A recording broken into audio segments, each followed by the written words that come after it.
কথায় বলে রাত্রি দিনের থেকে বেশি মারাত্মক হয়, আর অমাবস্যার রাত তো এর থেকেও বেশি মারাত্মক।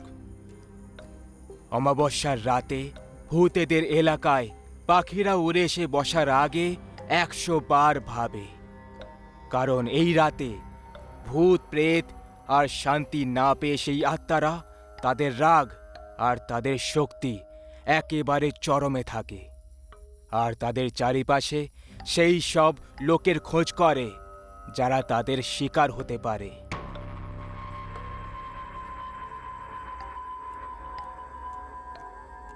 আরে দাদু, এই ভূত টুত কিছুই হয় না।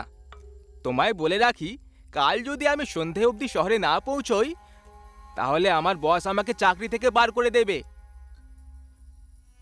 দেখো খোকা, জব তুমি আরো অনেক পেয়ে যাবে, কিন্তু জীবন পাবে না। আমি তোমাকে বলছি, আজকের রাতটা থেমে যাও, কারণ আজ হলো অমাবস্যার রাত, আর আজকে ভয়ঙ্কর আত্মারা শিকার করার জন্য পাগল হয়ে ওঠে। দাদু, এবার তুমি আমাকে রেখে যেতে বাধ্য করো না, আর আমাকে যেতে দাও, আমার কিছুই হবে না। সঞ্জয়ের অফিসের ছুটি শেষ হয়ে গেছিল, আর তা সত্ত্বেও সে অফিসে এখনো পৌঁছয়নি, আর সেই কারণে কাল অবধি ওকে শহরে কোনো রকমে পৌঁছতেই হবে। বাড়ির লোকেদের এতবার বোঝানোর পরেও সঞ্জয় কারোর কথা শুনল না, আর নিজের জিনিসপত্র নিয়ে গ্রামের পুরনো কবরস্থানে তৈরি একমাত্র বাস স্ট্যান্ডের দিকে একাই পায়ে হেঁটে যেতে লাগলো। জানি না কেন গ্রামের লোকেরা এত বেশি অন্ধবিশ্বাসী হয়, কি জানি কি সব গল্প বলতে থাকে। সঞ্জয় তখন কিছু দূর এগিয়েছিল, আর তখনই আকাশে মেঘ কালো হয়ে গেল, আর দ্রুত গতিতে হাওয়া চলতে লাগলো। এমন মনে হচ্ছিল যেন এই হাওয়া সঞ্জয়কে বারবার কোনো বিপদের সংকেত দিয়ে চলেছে। কিন্তু এখন কথায় বলে না, বিনাশকালে বিপরীত বুদ্ধি, এরকমই কিছু সঞ্জয়ের সাথেও হতে চলেছিল। সঞ্জয় রাতে 11টার সময় ওই ভুতুড়ে গ্রামে একাই পথিক ছিল। ওখান থেকে কিছু দূরেই গেছিল, আর তখনই ওর এমন মনে হলো যেন ওর পিঠের ওপর কেউ হাত রেখে দিয়েছে। এরকম অনুভব হওয়া মাত্রই সঞ্জয় একেবারে ঘাবড়ে গেল। পেছনে ঘুরে তাকিয়ে বলল, কে পেছনে? যখন সঞ্জয় পেছনে তাকালো, তখন ও কাউকে দেখতে পেল না। এরপরে ও নিজের সফর কন্টিনিউ করতে লাগলো। ও এখন এড়ো পথে পৌঁছে গেল। ওখানে 4টে রাস্তা একে অপরের সঙ্গে জোড়া দেয়। সঞ্জয় এড়ো পথ থেকে সোজা সামনের রাস্তার দিকে একটা লোককে দেখতে পেল, যে গায়ে শাল জড়িয়ে রেখেছিল। তাকে দেখে সঞ্জয়ের একটু আজব লাগলো যে এই লোকটা এত রাতে অকারণে মূর্তির মতো দাঁড়িয়ে করছেটা কি।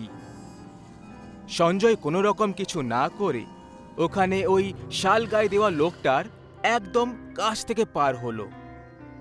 ও সামনে এগিয়ে যাচ্ছিল, কিন্তু ওর বারবার এমন মনে হচ্ছিল যে আরও কেউ ওর সাথে সাথে ঠিক ওর পেছনে চলে আসছে। সঞ্জয় খুব বেশি ভয় পেয়ে গেছিল, কিন্তু তবুও সাহস করে পেছনে ঘুরে তাকিয়ে দেখল, পেছনে সেই শাল গায়ে দেওয়া লোকটা দাঁড়িয়েছিল। সঞ্জয়ের ওই লোকটার বিহেভিয়ার অনেক আজব মনে হলো, যে সে সঞ্জয়ের পিছু করছিল না তো। সঞ্জয় আবার নিজের রাস্তায় চলতে লাগলো, আর এইবারেও ওই শাল গায়ে দেওয়া লোকটা ওর সাথে সাথে চলতে লাগলো। যখন সঞ্জয় এগোয়, ওর ছায়া হয়ে ওই লোকটাও এগোচ্ছিল। যখন সঞ্জয় থেমে যায়, তখন ওই লোকটাও থেমে যায়। সঞ্জয় এবার এই সবের থেকে খুব বিরক্ত হয়ে গিয়েছিল, সেই জন্য এইবারে ও থামলো, আর পেছনে ঘুরে ওই লোকটার ওপর জোরে চিৎকার করতে লাগলো। কে রে তুই? কোনো পাগল নাকি? এইভাবে অর্ধেক রাতের সময় আমার পিছু করছিস কেন? ওই লোকটা এটা শুনে কিছুই রিয়্যাক্ট করলো না, আর কিছু না বলে চুপচাপ দাঁড়িয়ে থাকলো। তার এই ব্যবহার সঞ্জয়কে আরও রাগিয়ে তুলছিল। এই কারণে সঞ্জয় ওর গলা থেকে শালটা খুলে দিল। তখন ওর একটা জোরদার ঝটকা লাগলো। ওর সামনে যে লোকটা দাঁড়িয়ে ছিল তার চেহারা পুরো পুড়ে গেছিল আর চোখের তারা দুটো সাদা ছিল। ভূত! এটা বলেই সঞ্জয় ওখান থেকে পালাতে লাগলো। এইমাত্র ও একটা ভয়ঙ্কর চেহারাওয়ালা প্রেতকে দেখতে পায়। তখনই হঠাৎ করে ওই লোকটা সঞ্জয়ের একদম সামনে চলে আসে আর দাঁত বার করে হাসতে লাগলো। মেরে দেব তোকে। তোর সাহস কি করে হলো আমার আসল চেহারায় তাকানোর আর আমার শালটাকে খুলে দেওয়ার?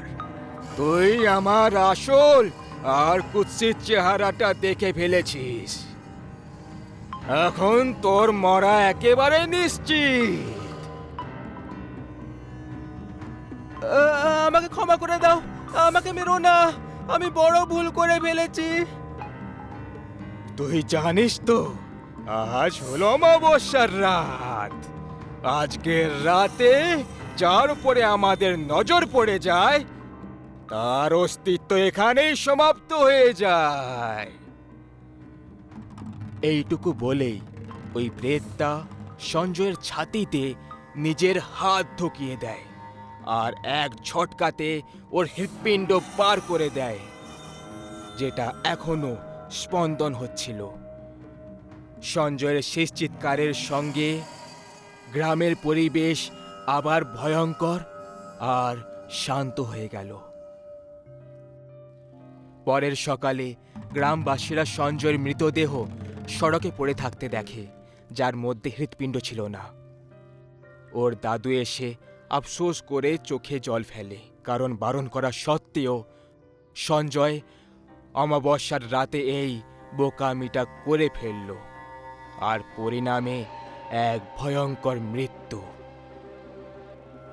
কথায় বলে এই গ্রামে প্রত্যেক অমাবস্যার রাতে গায়ে ওই শাল দেওয়া লোকটা ঘুরে বেড়ায়, আর যদি কোনো পথিকদের উপর তার নজর পড়ে যায় তার পিছু করতে থাকে আর তাকে কোনো ভুল করার জন্য বাধ্য করে দেয়। যদি কেউ ভুল করে দেয় তখন তার পরিণাম এক ঝটকায় ঠিক সেই রকমই হয় যেটা সঞ্জয়ের সাথে হয়েছিল।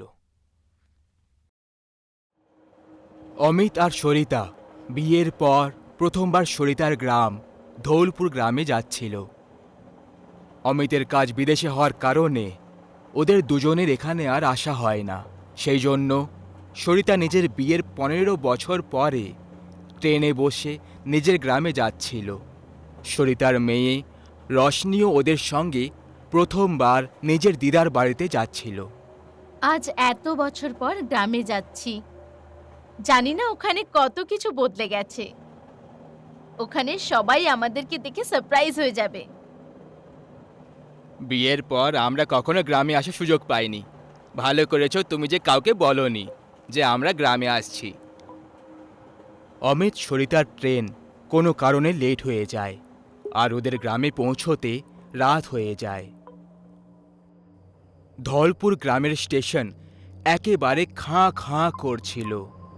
ওখানে একটাও মানুষ ছিল না।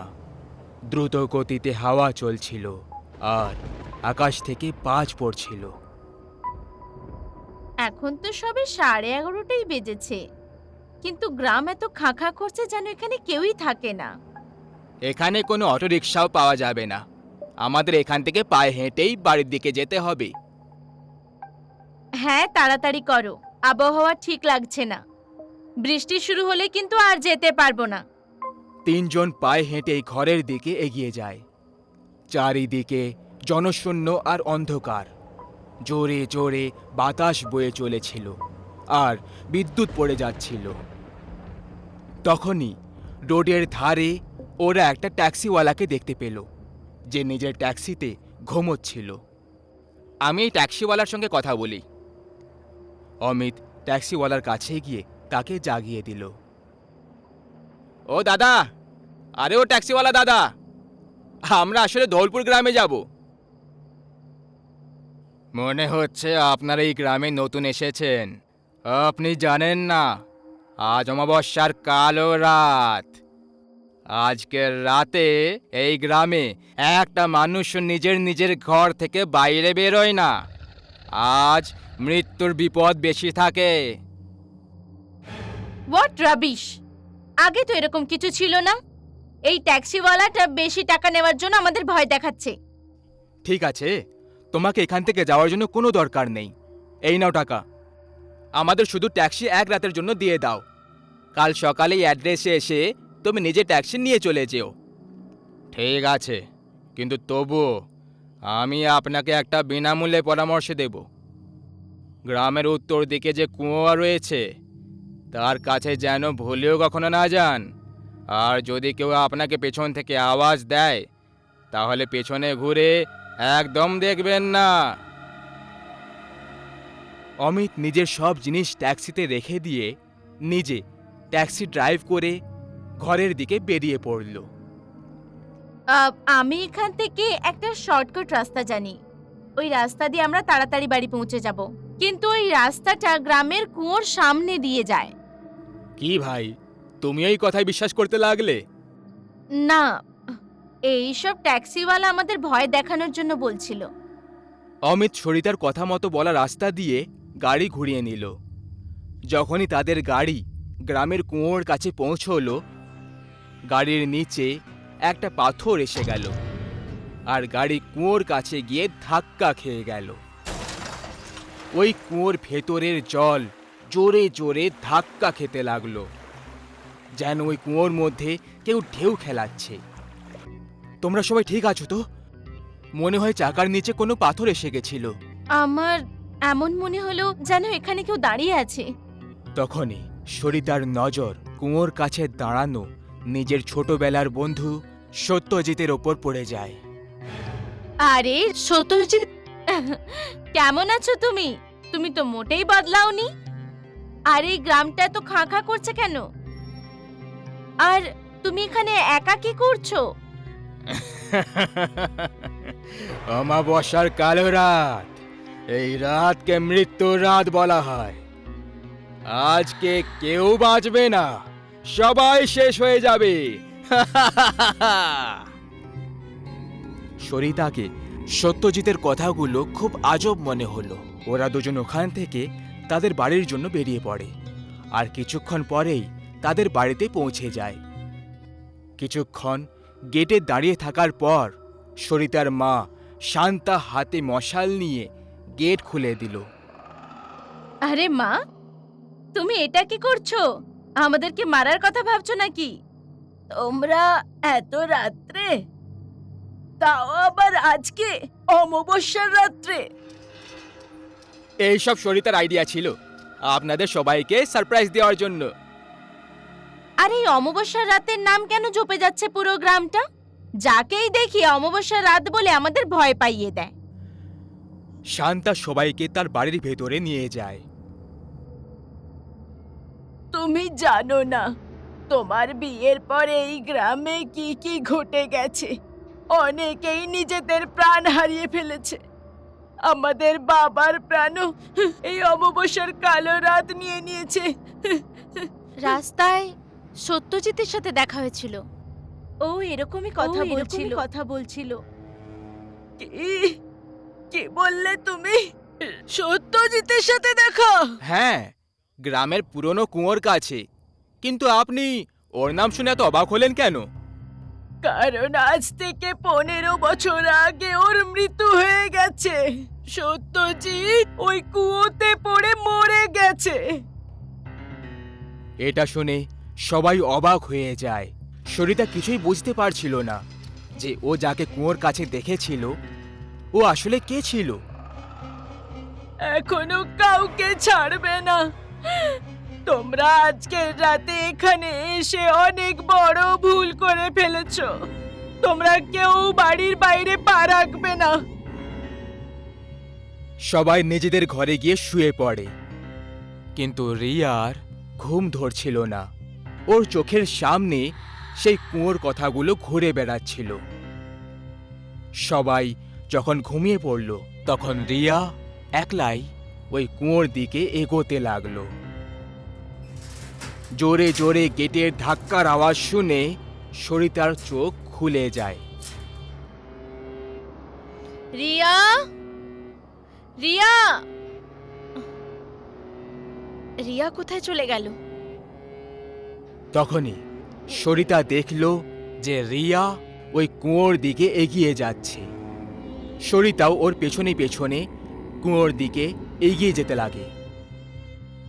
রিয়া, রিয়া দাঁড়াও, ওদিকে যেও না। রিয়া, রিয়া ওই কুয়োর কাছে পৌঁছে তাতে লাফাবে বলে ভাবছিল, ঠিক তখনই সরিতা পেছন থেকে এসে ওকে ধরে ফেলে। তখনই কুয়োর ভেতরের দেওয়াল থেকে বিড়ালের মতো চলতে চলতে সত্যজিৎ বের হলো। সরিতা ওকে দেখে খুব ভয় পেয়ে যায়। তুমি আমার বাচ্চাকে কেন মারতে চাইছো? আমরা তোমার কি ক্ষতি করেছি? তুমি আমার ছোটবেলার বন্ধু ছিলে। সত্যজিৎ সরিতাকে ধাক্কা মেরে দেয় আর রিয়াকে নিজের সঙ্গে কুয়োর ভেতরে নিয়ে চলে যায়। সরিতা ওখানেই অজ্ঞান হয়ে পড়ে থাকে। পরের দিন যখন ওর জ্ঞান ফিরে যায়, তখন কুয়োর বালতির দড়ি দিয়ে রিয়া কুয়োর কাছে উল্টো দিকে ঝুলেছিল। তোমরা দুজনে এখানে এই অবস্থায় কি করে পৌঁছলে? আমি পরিষ্কার বলে দিয়েছিলাম কেউ বাড়ি থেকে বাইরে বেরোবে না। রিয়া, রিয়া, এই অবস্থা কি করে হলো? রিয়া, ওই সত্যজিৎ রিয়াকে নিজের সাথে কুয়োতে নিয়ে লাফিয়ে পড়েছিল। সবাই সরিতা আর রিয়াকে নিয়ে ঘরে চলে যায়। রিয়ার খুব জ্বর হয়ে গেল। সরিতা শান্তাকে সত্যজিতের মৃত্যুর ব্যাপারে জিজ্ঞেস করে। এইসব কি হচ্ছে? সত্যজিৎ তো আমার কত ভালো বন্ধু ছিল, ও হঠাৎ আমাদের প্রাণের শত্রু কেন হয়ে গেল? ও আমার বাবার প্রাণ কেন নিয়েছিল? সত্যজিৎ ছোটবেলা থেকে তোমাকে খুব ভালোবাসতো। ও সব সময় তোমাকে বিয়ে করতে চেয়েছিল, কিন্তু তোমার বাবা এই বিয়ের বিরুদ্ধে ছিল।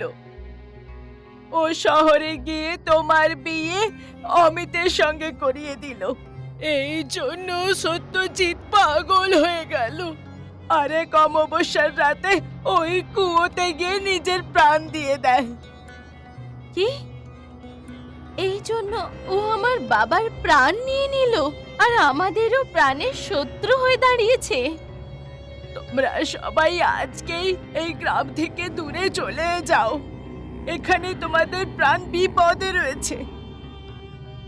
সরিতা, অমিত আর রিয়া সেই দিনই ওই গ্রাম থেকে বেরিয়ে যাচ্ছিল, কিন্তু সত্যজিতের আত্মা যে কোনো অবস্থায় তাদের এই গ্রাম ছেড়ে যেতে দিতে চাইছিল না। তারা সবাই গাড়িতে বসে স্টেশনের দিকে বেরিয়ে পড়ল।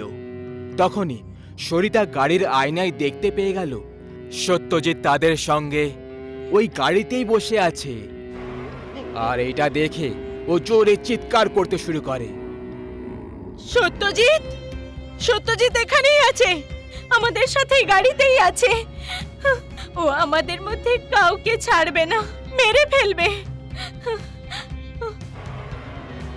ও তোমার পেছনে কেন পড়ে রয়েছে?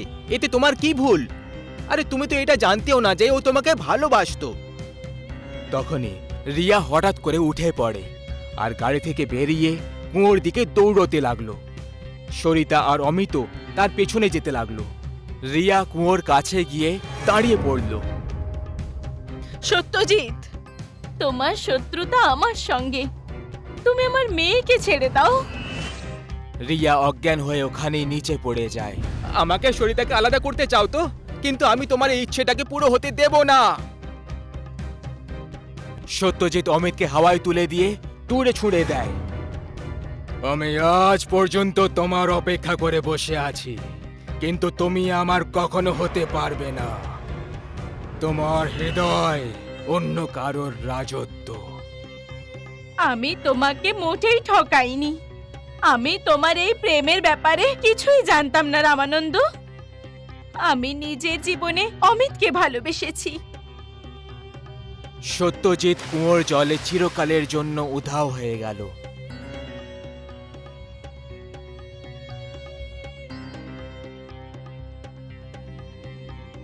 সত্যজিৎ ওই গ্রামটা ছেড়ে চিরকালের জন্য ওখান থেকে চলে যায়। অমিত আর সরিতা রিয়াকে নিয়ে ওই গ্রাম থেকে চিরকালের জন্য বেরিয়ে চলে যায়। দেখুন, আমার কথা শুনুন। এই পেশেন্টের কিছুক্ষণ পরে জ্ঞান ফিরে যাবে, ততক্ষণ ওকে এখানেই থাকতে দিন। আধ ঘন্টা পরে ঘড়িতে 11:50 হয়েছিল। হাসপাতালের সব লোকেরা এখানে ওখানে দৌড়তে লাগলো। কেউ দৌড়তে দৌড়তে পড়ে যাচ্ছিল, আর কেউ একে অপরের সঙ্গে ধাক্কা খাচ্ছিল। পুরো হাসপাতালে ছুটোছুটি লেগে গেছে। পালাও এখান থেকে, তাড়াতাড়ি করো, পালাও। 12টা বাজার আগেই হাসপাতাল নির্জন হয়ে গেল। ঘড়িতে 12টা বাজা মাত্রই মুর্দা ঘরের দরজা নিজের থেকেই খুলে যায়। কারুর হাঁটার আওয়াজ এলো। মুর্দা ঘর থেকে একটা ডাইনি বাইরে বেরিয়ে, যার চুল এলোমেলো ছিল আর যার পরনে সাদা কাপড় ছিল। ডাইনি নিচে ঝুঁকে মাটিটা শুকতে লাগলো। এখানে একটা ওয়ার্ডে যে পেশেন্ট অজ্ঞান ছিল তার জ্ঞান ফিরে যায়। আরে সবাই কোথায় চলে গেলে? আরে কেউ আছে কি এখানে? তখনই পেশেন্ট কারোর চলার আওয়াজ শুনতে পায়। দরজা নিজের থেকেই ধাক্কা খেতে শুরু হয়। পেশেন্টের বেড নিজের থেকেই নড়তে শুরু করে, যেন বেডটাও ভয়ে কাঁপছিল। এটা দেখে পেশেন্টও ভয় পেয়ে গেল। কে আছে এখানে? আরে এই বেড নিজের থেকে কি করে চলে যাচ্ছে? আরে কেউ বাঁচাও আমাকে, বাঁচাও আমাকে কেউ। বেড নিজের থেকেই সিঁড়ির দিকে এগিয়ে গেল, আর বেড সিঁড়ি থেকে নিচে পড়ে গেল।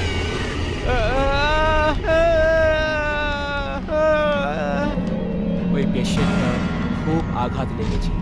ও যন্ত্রণায় ছটফট করছিল, আর পেছন থেকে বেড নড়তে লাগলো। আর ওই নড়তে থাকা বেড থেকে উঠে পেশেন্ট পালাতে লাগলো। ও দৌড়ে যাচ্ছিল আর বেড ওর পিছু করছিল।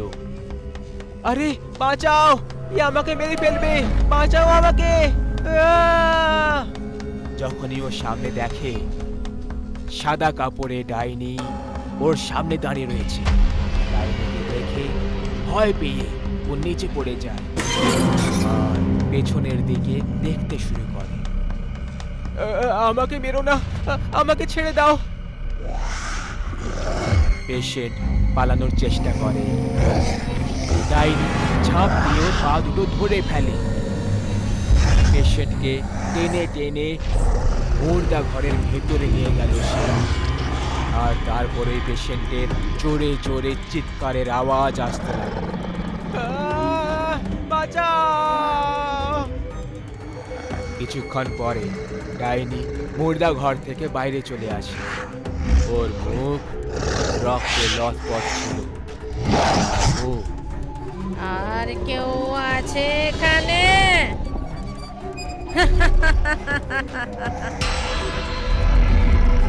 মুর্দা ঘরের দিকে দেখে জোরে জোরে হাসতে শুরু করে।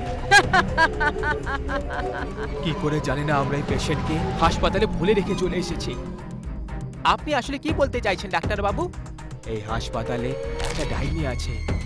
যে কেউ এই হাসপাতালে রাত 12টার পরে থাকে তার মৃত্যু একেবারে নিশ্চিত। এখানে সবাই একই কথা বলছে, কিন্তু আমার লোকেদের কথায় বিশ্বাস হচ্ছে না। কিন্তু আপনি তো ডাক্তার, আপনি এরকম বিষয়ে কি করে বিশ্বাস করতে পারেন ডাক্তার বাবু? আরে এমন অনেক কেস দেখেছি আমি। ওদের নামে লোকেদেরকে মেরে তাদের অঙ্গ নিয়ে তস্করি করে হাসপাতালওয়ালারা। আমরা এরকম কিছু করি না। যদি আপনার বিশ্বাস না হয় তাহলে 12টা বাজার পর এই হাসপাতালে থেকে দেখুন। যা কিছু আছে আপনি জানতে পেরে যাবেন। এখন আমি চলি। ডাক্তার ঠিকই তো বলছে, 12টা অবধি থেকেই যাই এই হাসপাতালে। সত্যিটা সামনে চলেই আসবে। এত লোক যখন বলছে, তাহলে হয়তো সত্যিই এখানে ডাইনি রয়েছে। আর যদি সত্যি ডাইনি থাকে তখন একটা কাজ করি, হাসপাতালে মিনি ক্যামেরা লাগিয়ে দিই, আর হাসপাতালের বাইরে ওবি ভ্যানে বসে আমি সব কিছু দেখে নেব। সব কিছু আমার সামনে জলের মতো পরিষ্কার হয়ে যাবে। জার্নালিস্ট ছোট ছোট ক্যামেরা হাসপাতালে লাগিয়ে দেয় আর নিজের ওবি ভ্যানে বসে 12টা বাজার অপেক্ষা করে। এত বছর ধরে হাসপাতালে সবার প্রাণ চলে যাচ্ছে। আসলে এরকমটা হওয়ার কারণ কি? আজ সত্যিটা সবার সামনে চলে আসবে। যেই সত্যি হোক না কেন, এই সত্যিটা সবার সামনে নিয়ে আসার জন্য আমার প্রমোশনটা একদম পাকা। 12টা প্রায় বাজবে বাজবে করছে।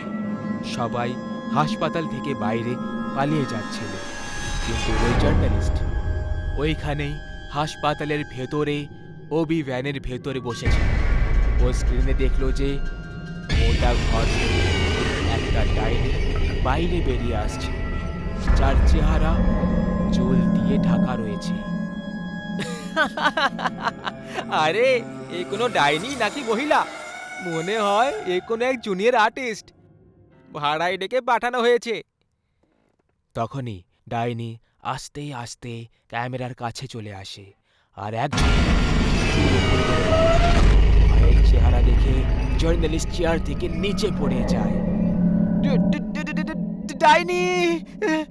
জার্নালিস্ট এত বেশি ভয় পেয়ে যায় যে ও পালানোর কথা ভাবে, কিন্তু যখনই ভ্যানের দরজা খুলে দেয়, ডাইনি সামনে দাঁড়িয়েছিল আর ভ্যানের ভেতরে চলে আসে।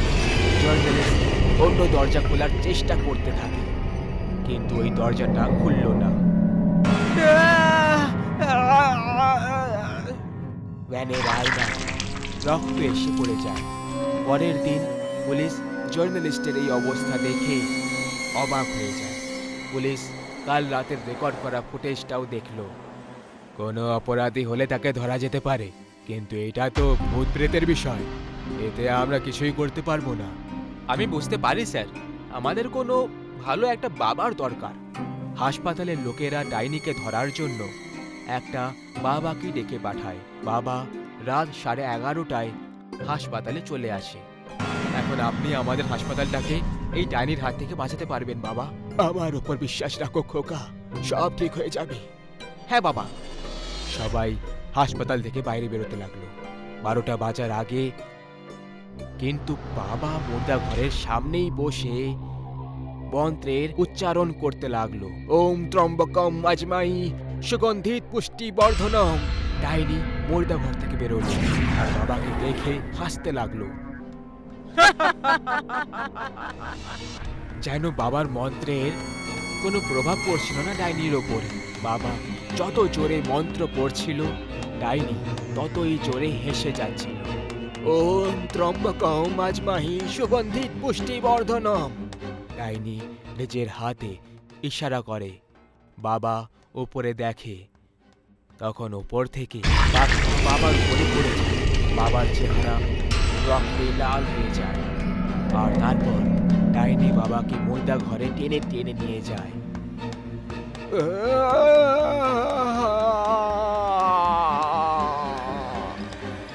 বাকিদের মতোই ডাইনি বাবাকেও নিজের শিকারে পরিণত করল। এখন হাসপাতালওয়ালারা একটা কথা বুঝতে পেরে যায় যে ডাইনি হাসপাতাল থেকে মোটেই যাবে না। ওদেরকেই 12টা বাজার আগে হাসপাতাল খালি করতে হবে, না হলে তাদের সবার মৃত্যুর জন্য নিজেরাই দায়ী হবে।